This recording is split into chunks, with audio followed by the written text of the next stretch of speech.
Good morning, good afternoon, or good evening, my fine friends. Welcome to another special bonus episode of the Tom Petty Project. I'm one of your hosts, Kevin Brown, and I'm joined by my co-host, John Paulsen. This is the podcast that digs into the entire Tom Petty catalogue, song by song, album by album, and includes conversations with musicians, fans, and people connected with Tom along the way. We're going back in time and looking at the two albums that we didn't cover yet. So we wanted to touch on the second album, You're Gonna Get It. The second album in the Heartbreakers catalogue contains another couple of ever-present Tom Petty classics, and I'm looking forward to hearing John's thoughts on this one. So rather than me prattling on endlessly, let's dig into it. So it feels like we just talked about the last album. Yeah, wasn't long ago. It wasn't that long ago. Let's do some vital statistics. This one was released May 2nd, 1978.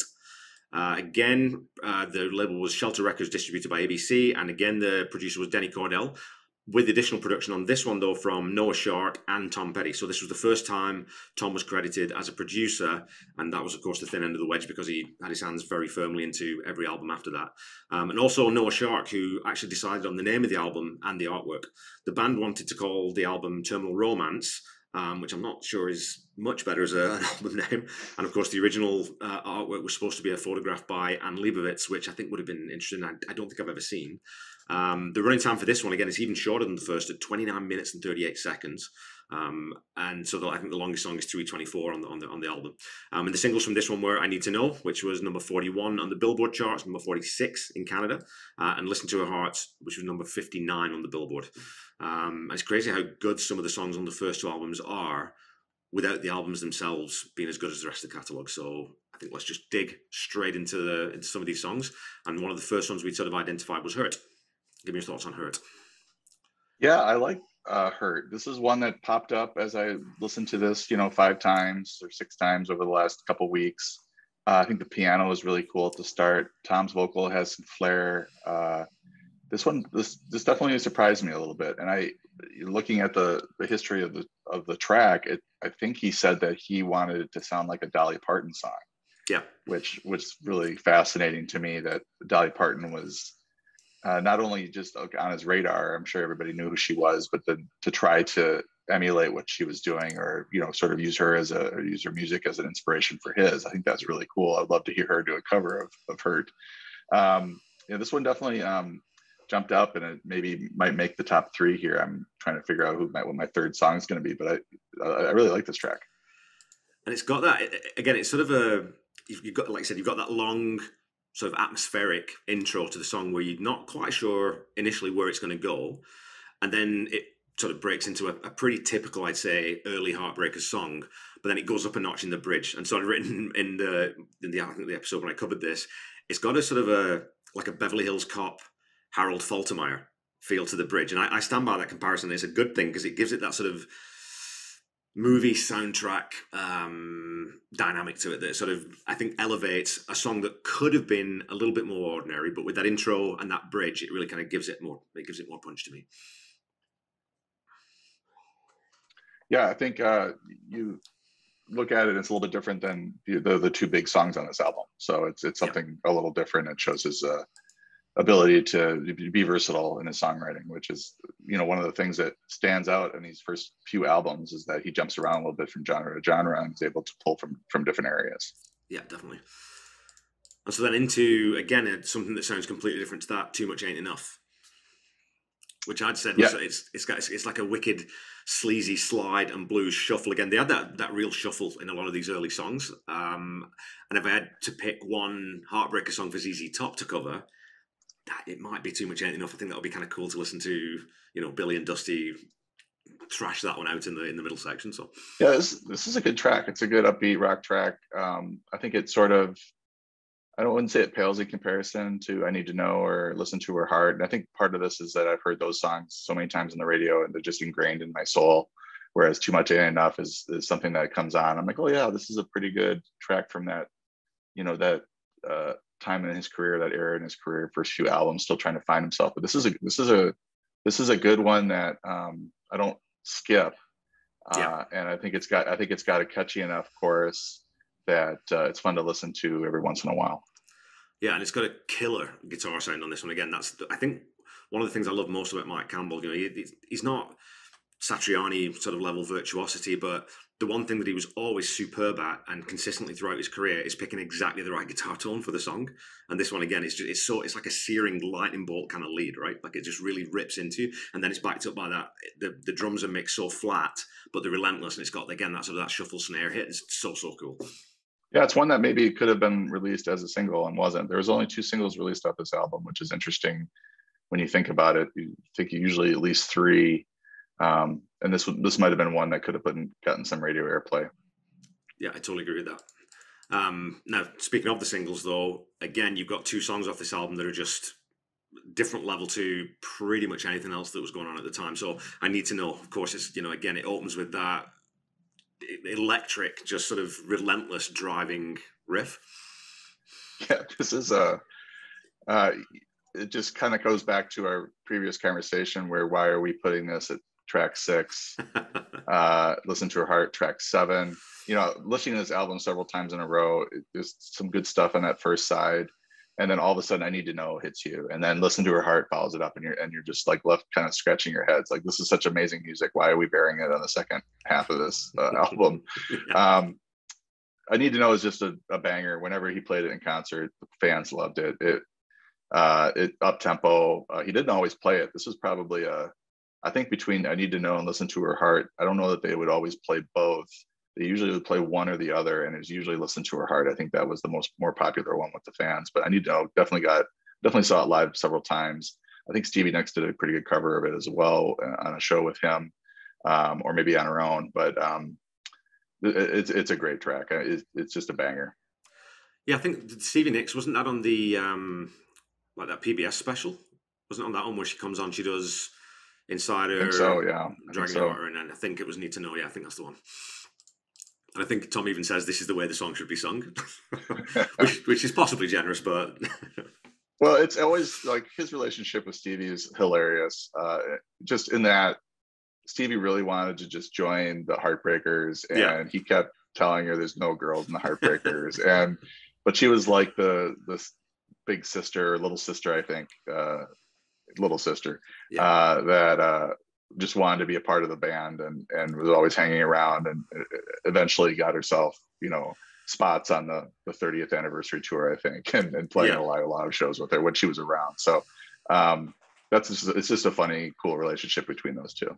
Yeah, and we'll definitely get more into that too when we again on Hard Promises with Insider and some of the, I think, a couple of other songs that she sang backing on. But I remember listening to an interview, or maybe it was in one of the books, where he talks about her, and she said like, "Can you just, for Belladonna, can you write more songs?" He says, "No, like you can write songs. You're a good songwriter. You don't need me to do that." So I think just having that confidence and that presence, because Stevie Nicks by that time was pretty established in Fleetwood Mac. It's not like she was an unknown art, an unknown quantity. So for him to say, well, no, you can go write your own songs, I think. And I think that she wasn't necessarily afraid to do that. I think she was just wanted to be a part of Tom Petty and wanted Petty to be a part of her album, because she just could sense that he was, a fantastic songwriter, and he would make it better. But maybe she didn't want to do all the work either. I don't know, but I think anytime you can try to get Petty to write some songs for you, you probably have to try. If you have that sort of relationship where you can ask him, it doesn't hurt to ask, right? Absolutely. Okay, so the second big track off the album, Listen to Her Heart, again, like you said, buried on the second side, and again, it's so different. So I Need to Know, like it's a completely different song. Again, showcases that softer side, and obviously it's Tom trying to do his sort of Birds impression, and obviously loved Roger McGuinn and thought the world of him. And it's also sort of challenging the establishment with that lead line, right? So, the record company wanted that line changed, but Tom stuck to his guns, and of course the song's all the better for it. Yeah, and thinking back to the mid 70s, it's amazing that the word cocaine is offensive and can't have it in a single, or were they worried about it, the radio not playing it because the word cocaine is in it, because it's pro drug? Well, the whole lyric is that it's negative. It's that, she's not going to fall for you and your cocaine. It's a negative connotation. So it's so weird to me thinking about some of these conversations and decisions that were made back in the day. And I'm glad he stuck to his guns, because it's just so much more effective as cocaine as opposed to champagne, which wouldn't have made a whole lot of as much sense, I guess, because I think, back then there was one that, cocaine was picking up and, addictive, and it's just kind of a nasty thing. So a lot worse for you than Champagne. So the track is amazing. It probably didn't do as well because of that lyric. Right.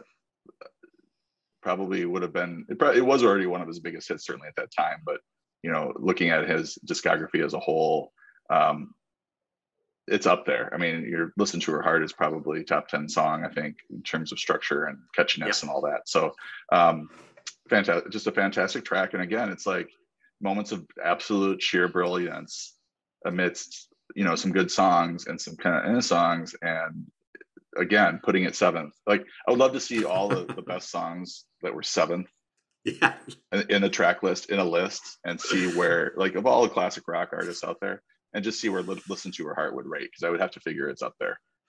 Oh, now you've said that, I'm gonna have to go do that, because that's just gonna be an itch that I'm gonna have to scratch. I'd have to pick maybe the top 50 rock and roll albums and see just look at those tracks. Yeah, look at number 7. Because I think, like you said, I think it's going to be up there. And again, talking about that lyric, there were sort of two things that I thought when you think about it. And Tom said, cocaine's more expensive than champagne. Like, most people can afford champagne. That's the point, is this guy's a bit flashy. He's trying to seduce her away with this thing. But then the other thing, if you think about just sonically, champagne is a very soft word, right? And cocaine, it's got punch to it. And it's that very hard 2 syllables, got two hard C's, right? So I just think sonically it works so much better. And if you change that, it completely wrecks the vibe of that opening line. It doesn't work. So the other song that we'd sort of decided to talk about is No Second Thoughts. And for me, this is the sleeper on the album. The percussion, the feel of it, it's, again, completely different. And it sort of presages a ton of that sort of diversity that Tom would diverse songwriting techniques and sounds that Tom would use on later albums. And I also love how they did this one live. It was more of a little bit more of a country groove to it when they played it live. And I think that arrangement really, really works for this song. Yeah, I appreciate you sending along the YouTube link to the live version of that off of the live anthology. And I don't think I've heard it before. It was on the not the deluxe edition, but it might have been the deluxe edition, where it was the 5th disc. Yeah. It wasn't included in the 4-disc version, which is the one I have. So I'm going to have to get that. I want to hear the rest. I didn't realize that was out and a thing. So listening to this live, I think takes it to 3 or 4 notches higher to me. I don't think that the production on the album did it justice at all. Yeah. Listening to it and then going back and listening to the live version and going back and listening to the studio version, the percussion to me sounds like it's like recorded in a cave. It's got like a weird echo to it I don't like. And then Tom's vocal on it, he's doing some weird things with it, which I don't like. There's a second thought where he says no second thoughts, and it almost seems like he's running out of breath, which is not usual for him. And I didn't it just kind of turns me off. And so it's not that the song isn't good. It's a really well done song. Like, it's a very well constructed, it's catchy, but it's kind of a quieter acoustic kind of song. And I thought that live version, the percussion sounds a lot better for obvious reasons, and his vocals the performance is perfect on it. So I think that will become my de facto, like, quintessential version of this song that I'll actually listen to pretty frequently now, because this is one that popped up. I knew that I think it was, I want to say it was Kurt Vile that played this song on the Tom Petty radio when he was doing a guest DJ. I know it was an artist like that. I think it was Kurt Vile. But he brought up No Second Thoughts as one of, like, his little underrated gems. And I didn't, hearing the studio didn't catch me, but definitely live, you can hear how good the song could have been, in my opinion. Like, I just think that it just didn't do it justice in the studio. And again, I always go back to that and think about those first 2 albums. The production partly I think it's the production's lacking, but again, I mean, they're a brand new band. They're playing live. Obviously, they were super tight live band and brilliant at doing that right from the get-go. But doing it in a studio is a completely different kind of worms. Like, it's a different process. It's a different set of skills that you need. It's a different tolerance and patience that you need. And so I think the way that Iovine really whips them into shape, and then Rick Rubin took that through, and Jeff Lynne, of course, and then all the later albums with, Ryan Oliadi and all those albums, they're produced by really experienced producers, With this one, it almost like it was produced off the corner of Denny Cordell's desk. And I know that Tom even said that Denny really wasn't around for most of the production of this album. It was Noah Shark was doing most of the day-to-day, and Denny would come in so last minute and say, oh, well, maybe change the bridging now, or I don't like this. So it wasn't hands-on, so they didn't have that immediate feedback from an experienced producer who could have said, actually, the percussion sounds like it's been recorded in a cave. Maybe we need to re-record that. So that might be harsh, but the late 70s into the 80s was a weird time for music in general, and I think that there was some technology coming into the studios that maybe wasn't ready for prime time yet, and the artists, and this is not specifically directed at Petty, but I think there was a lot of artists in their late 70s, early 80s that put out some albums that sounded a little dated now, because they were doing some things, or able to do some things that maybe they shouldn't have been doing, or should have stuck with analog or whatever. And that specific track to me sounds a little, late 70s to me, and not in a great way. It's just the production of it, though. I think that the track itself is pretty excellent when you kind of pull away some of that stuff. Yeah, I can go with that completely.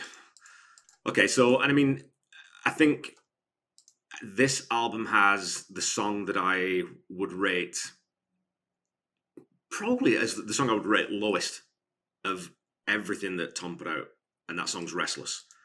Because to me, and Tom even says in the book that it was a song that they threw together because they just needed to finish the album. It was sort of, let's just, and it has that feel of being an idea. Like, it's got a good sort of idea behind it, but it just feels hurried and rushed and not complete to me, and I could take or leave that one. I think you look back at what they were trying to do at this point. They were touring a lot.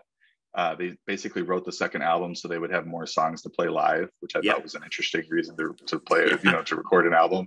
But they're just trying to get out some of these hits. They're trying to get out Listen to Her Heart, I Need to Know, so that they can, Too Much Ain't Enough probably, and so they can go and play those live and have the fans know what they're playing, and be able to go buy it. I think is probably what was happening. So it basically doubles their number of songs they can play in any given set, and they don't have to play some of the songs they're sick of from that first album. Yeah. Well, I mean, I think the thing about that, though, is that they did so many covers. Like, throughout their career, they did lots of covers. So trying to fill out a live set with, some filler, it's like, I don't know, you need to do that. Yeah, they probably didn't want to play 5 covers in a show, though. So they're probably getting sick of some of those songs from that first album. Just, interviewing a few bands from my old job, and you could tell that they just get tired of playing the same tracks over and over and over again, and sometimes they have to, but certainly some of these kind of fringe tracks they probably got sick of playing. Yeah, for sure. And then so we do have a look at there is a B-side from this album that I don't know what to say to you, which again it's definitely a B-side. It's an interesting song. Like, again, it's almost got like a Chet Atkinsy kind of super 50s rock and roll bounce to it, but I can see why it doesn't fit on the album. Like, you definitely wouldn't sub that one in, right? Yeah, it's a weird track. I went back and listened to it. I had heard it before, and I was like, oh, yeah. I wouldn't mind hearing that if I'm cruising around listening to Tom Petty radio. It just comes on. But that's not something I'm seeking out. Just a weird. It doesn't fit within the scope of this album. So that's one decision where okay, good job, guys. You left the right one off. And I think there was. I was looking back and I couldn't find it. There is one song, and it was either on the first or second album. I think it's on the second, where they'd recorded it and they finished it and they were pretty happy with it. But then the tape got mangled. Like, it just they lost it. I can't find it. So I'm gonna have to go back and try and dig that out. But one of the other songs that I wanted to talk to you about from this era, and it was never recorded in the studio, is Dog on the Run. So not Dogs on the Run, obviously, which he did later on, but Dog on the Run, which is that sort of 9-minute. And again, a kind of an interesting, strange song, because it starts out as being a full-on Tom Petty and the Heartbreakers rocker, comes out the gate flying, but then it breaks down into this sort of 4-minute, 5-minute prog rock, Benmont space opera kind of weird thing. It's almost like a Louisiana Rain type of thing. And I think that if you cut that out and you pare it down, which I'll put a link to a little edit that I did of this, I did a Denny Cordell pseudo edit, right? And I think if you pare it down to the sort of the bare bones of that, or maybe even throw sort of a bit of a solo into the middle, I think it's a great track. And I'm really surprised that once they played that in 76, 77, it just disappeared. They never played it again. And I'd love to know why that happened. Like, why did they drop that? Yeah, I listened to your version of it a couple of times, and I can't say that I've heard the original version. Okay. But I think I just love that the nerdiness of what you just did there, which is to edit that track and to like try to repair it and present it as a track that should be on this album. I think that's great. I think that's fun. That's what this is all about. Us just kind of talking about Tom Petty and fandom and what would we do different and how could we ever, done this, or is this perfect, or is this, could this, like, what are we even doing here in the middle of this track with a 4-minute version of whatever Benmont was doing. I need to locate that. I don't know. That's not on the streaming services. I don't think that live EP from 77. So I need to try to find the original version, kind of compare your version to that one. I didn't have time prior to this, but yeah. It does have a pretty good groove to it, and that's not one that I've listened to a bunch where it's really an earworm, and I can even sing the chorus right now. So not that you'd want me to, but it was cool to listen to your edit of it, and I could see it on this album. It did fit within the scope of this album, certainly more than that other B-side we were just talking about. Yeah. No, totally. And then, like I said, even when I get to speak to any of the Heartbreakers, it's definitely a burning question: is what happened to that song? Because it's so strange for it being, like I said, it's the bones of that song are so strong that it just disappeared. And I think that, as I said, I think maybe because it's another sort of 9-minute jam, the way it was done live, and you have breakdown in the set that already does that. Maybe it's just that. Maybe it's just a function of, well, we already have that. We've already got the song that does that, so let's just push this one aside because breakdown is stronger. So, well, I hope you get to talk to Mike Campbell at some point. That'd be fun to ask him about some of these things. And I bet you that we have now talked about Dog on the Run for 3 minutes now, and that's probably more than he's thought about that track in the last 20 years. Yeah. I mean, honestly, like, I don't think he probably will remember it if he hears it, but I don't think that's one where I don't think he's sitting there thinking, oh, Dog on the Run could have been a big hit for us. Yeah, we never know though, right? Because maybe that was one of his licks that he. That's true. It could have been one of the ones that he thought, why are we not playing this one? So yeah. Okay, so as we're talking about production and sort of doing our little producer for a day, how would you? So I'll let you go first. And how would you sequence this album? Yeah, I would start. I think starting with "I Need to Know" is. I don't think it's. I wouldn't do it. I would put that second, and I would put "Listen to Her Heart" first. I think "I Need to Know" is a little too brash. It's not quite as catchy to me as "American Girl." So I think I would go listen. I think the "Listen to the Heart" is the best track on the album. Again, this is your second album. You haven't really hit it big. Put your best stuff up top. So I would go "Listen to Her Heart" and then "I Need to Know," because I think those two back to back in that order is a really, really strong way to start. And then I think, it gets a little bit tougher with this album. I don't have clear 3, 4, 5, but I probably would go with "Hurt." "Hurt" is it's a change from those two songs, and it's kind of shows your songwriting breadth and versatility. And I think it's kind of a cool song, probably the third best song on the album as it was recorded. And then, I don't know about 4, maybe "Magnolia." I think you put "Magnolia" 4. And I think "No Second Thoughts" is a good one for 5. And I would want that to be a different version of that in the studio. Yeah. And then I think I won't go into the whole second side, but I think "Too Much Ain't Enough" would be a good one to start the second side with, and then maybe "You're Gonna Get It," and then kind of go out from there, with the last 3 tracks. Cool. Yeah, man. I mean, and I think I started with "I Need to Know" because again, I like the idea of opening with just that kicker, just that again that it crashes into life, right? There's no build; it's just immediate. It's like we're playing this. It's loud. It's fast. It's rock and roll. Deal with it. And I just love that immediacy. So I would start with it, and then I put. This is where we differed. So this is one where I didn't put the 2 strongest tracks as 1 and 2 in my playlist. I'd go "You're Gonna Get It" second, because again, for the same reasons you're talking about her, it shows that breadth and it's a different feel, different vibe. I again also went with "Hurt," "Magnolia," "No Second Thoughts" to close out side 1, and then open side 2 with "Listen to Her Heart." So again, now you've got 2 openers that really sort of engage. And similarly to you, I think the last 4 tracks on side 2 you could interchange, but I would drop off "Restless." I'd take that out and I'll put "Dog on the Run." If they did a studio edit to that song, so I'd go maybe "Too Much Ain't Enough," "Baby's a Rock and Roller," "Dog on the Run," and then close with "When the Time Comes," because I think that is a decent closer. I think that's not a bad closer. So let me ask you: Are you putting this together with the situation that the band was at the point that they were at? Because that's where I put myself. I'm like, okay, we have our first album. It was okay in terms of how commercial it was or how well it did. Yeah. And then so for me, it's like I think you have to get "Listen to Her Heart" on that first side, and I would lead with it. And then, I Yep. mean, I would put the 3 or 4 best songs up front again, and then try to craft the second half in a way that's sonically interesting and at least shows the versatility of the band. But I think at this point, especially in music and for bands that were hungry, that you just need that first half of the album, 4 or 5 songs, to be really interesting and your best stuff back Yep. then. And especially for Petty and Heartbreakers at the point that they were at in their career. I mean, he can do whatever he wants when he's releasing his 10th album. He's Yep. got his whole fan base that's going to listen to the whole thing 1,000 times. But at this point, how hungry and how, how, not, I wouldn't say needy, but they were desperate, but like, you really want those first 2 albums to break you out, break you and send you into your third album, where the record company sees you as a value, or as an asset to support, and to give them the studio time and everything that they need in order to succeed on that third, fourth album into their rest of their thing. So I think you got to put "Listen to Your Heart" in the front. But I mean, I could see why you put it 6, because it does grab you for that second half of the album. But I think you got to put it up top. Well, I will listen to both playlists, and you know what? I most likely will change my mind, because that's the beauty of Tom Petty's music, right? No matter what order you listen to, it's all great. So if I was in the room, that would just be my pitch. I would go, you have a monster hit with "Listen to Her Heart," and I think you need to know it too. So putting those back to back up top is just a way, similar to American Girl and Breakdown, I think. Yeah.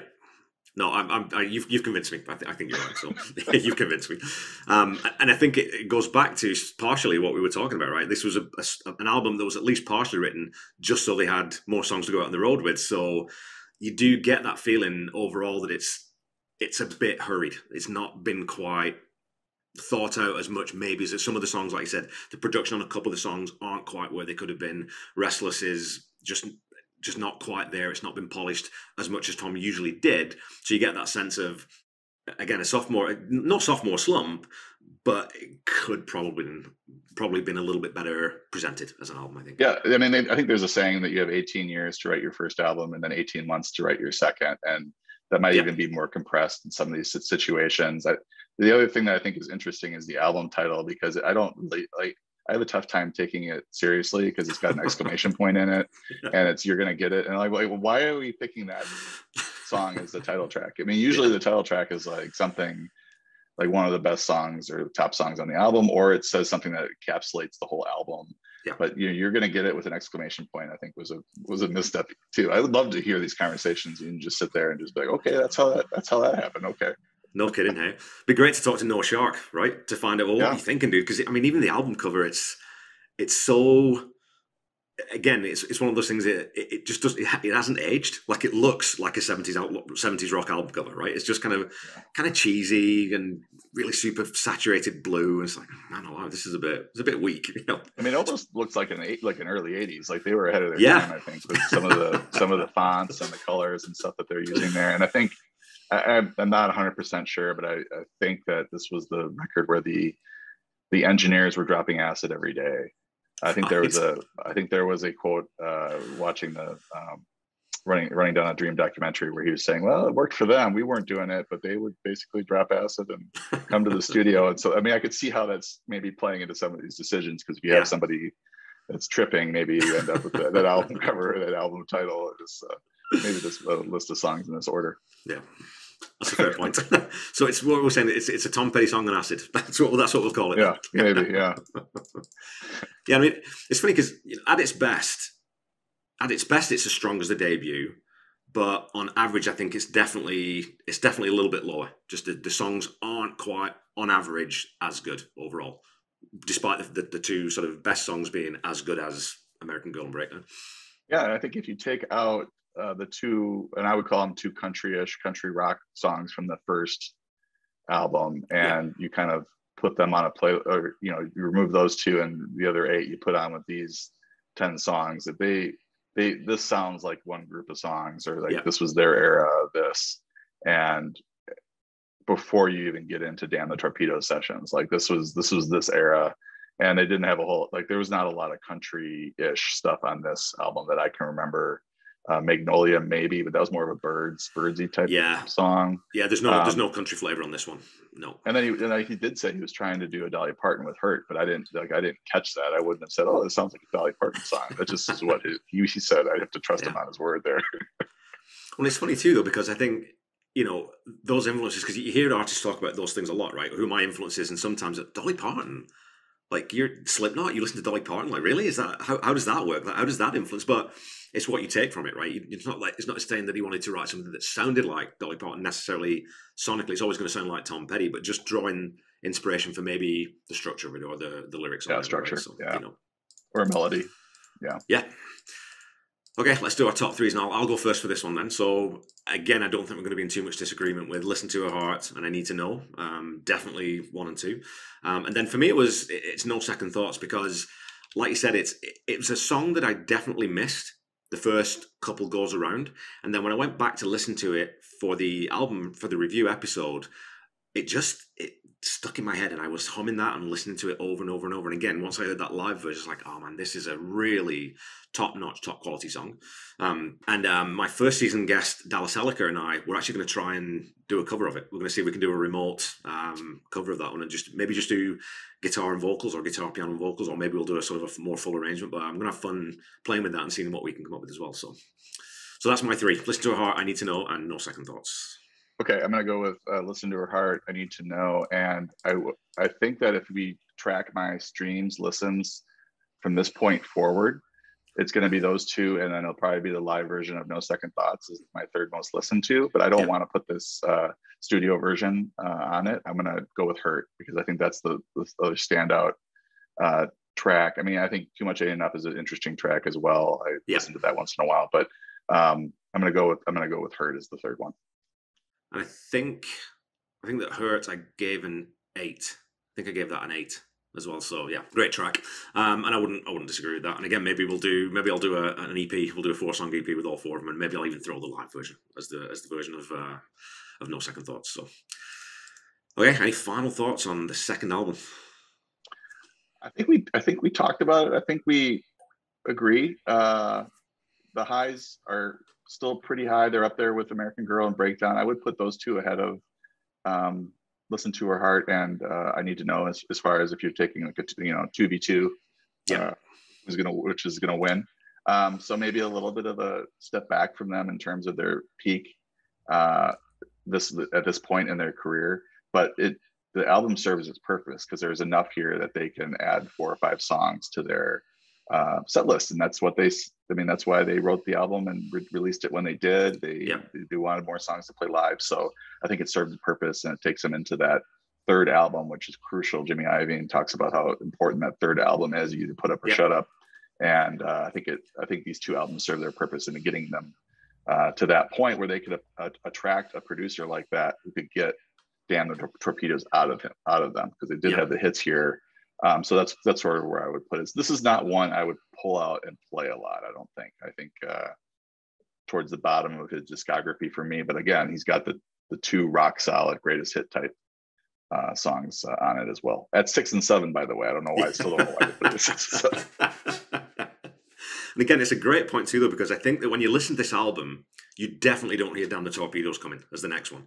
You would never. So if you gave these in isolation to someone who's never heard of Tom Petty, you'd say, well, that was his second album, this was his third. You'd think, well, what the hell happened on his third? Because that's a different level. Everything about it, everything about that album, the production's better, the songwriting's amazing, start to finish. The artwork's brilliant. The album title's superb. Everything about that album is just so much better than this album that you kind of think, well, that's really weird that's the same guy. Well, I think you could, like, if you look back at it from our standpoint of having gotten into Petty later, you see that he did get American Girl and Breakdown on the first album. You did see I Need to Know and Here Comes My Girl, or Listen to Her Heart. Sorry, Listen to Her Heart on this album. It like Damn the Torpedoes is basically taking those 4 and putting it on Damn the Torpedoes along with a couple other good songs and a little bit of filler here and there, album tracks here and there. So you could see the potential, right? But you would not see Refugee necessarily coming to that level, and then everything else that came with it. That's a tough one to pick top 3 for, as we learned doing that podcast.